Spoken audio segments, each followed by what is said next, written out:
નમસ્કાર, જય શ્રી કૃષ્ણ. હું તમને લઈ જવા માંગુ છું શ્રીમદ ભગવદ્ ગીતાની એક અદ્ભુત યાત્રા ઉપર. શ્રીમદ ભગવદ્ ગીતા એ શ્રી કૃષ્ણ અને અર્જુન વચ્ચેનો સંવાદ છે.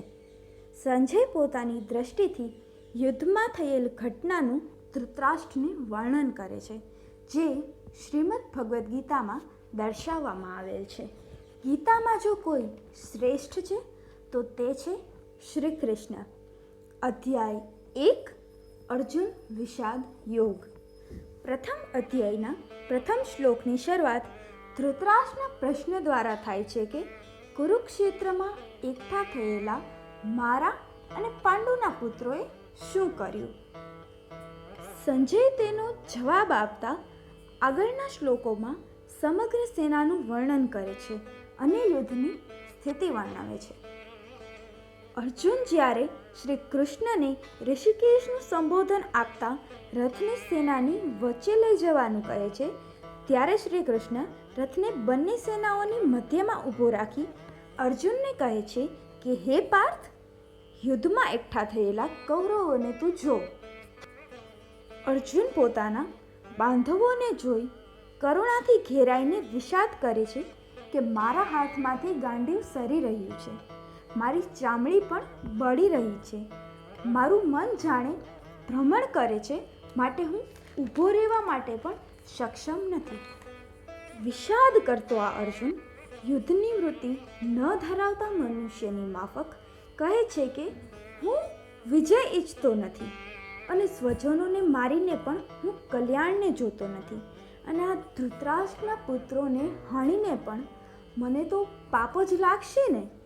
માટે હે માધવ, જો આપણે સમગ્ર કુળનો નાશ કરશું તો સનાતન કુળ ધર્મનો નાશ થશે અને સમગ્ર સૃષ્ટિમાં પાપ જ ફેલાશે. વર્ણશંકર પ્રજાનો જન્મ થશે અને આ પ્રજા કુળને અને સ્વજનોને નરકમાં લઈ જવા માટે જ હોય છે. તેના કરતાં શસ્ત્રરહિત થઈને રણમાં ધૃતરાષ્ટ્રના પુત્રો દ્વારા મને મરવું પણ કલ્યાણકારી લાગે છે. આ રીતે શોકમાં પડેલ અર્જુન બાણ અને ધનુષ ત્યજીને રથના પાછળના ભાગમાં બેસી જાય છે. આ સાથે જ અહીં પ્રથમ અધ્યાયની સમાપ્તિ થાય છે. આ અર્જુન વિષાદ યોગ આપણને શીખવાડે છે કે આપણે સૌપ્રથમ સમસ્યાના બધા જ અંગો અને તેના બધા જ વિચારો વિશે ખ્યાલ કરવો જોઈએ. વાસ્તવિકતા એ હંમેશા આપણા વિચારોથી અલગ જ હોય છે. આપણા શરીરમાં સારા અને ખરાબ વિચારો વચ્ચે હંમેશા યુદ્ધ ચાલે છે, પરંતુ જ્યારે આપણે શ્રીમદ ભગવદ્ ગીતાના આશ્રયમાં આવીએ છીએ ત્યારે આપણે સારા કર્મોને ધર્મક્ષેત્ર માનવા માંડીએ છીએ. યુદ્ધ માત્ર શસ્ત્રોના ચલાવવાથી જ નથી થતું, તેની માટે દ્રઢ નિશ્ચય હોવો આવશ્યક છે. જીવનમાં આપણે કર્મ કરવાથી કોઈ રોકે છે તો તે છે મોહ, માયા અને લગાવ.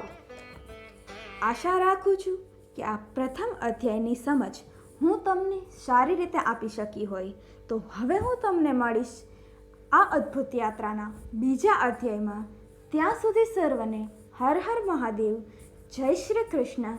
રાધે રાધે.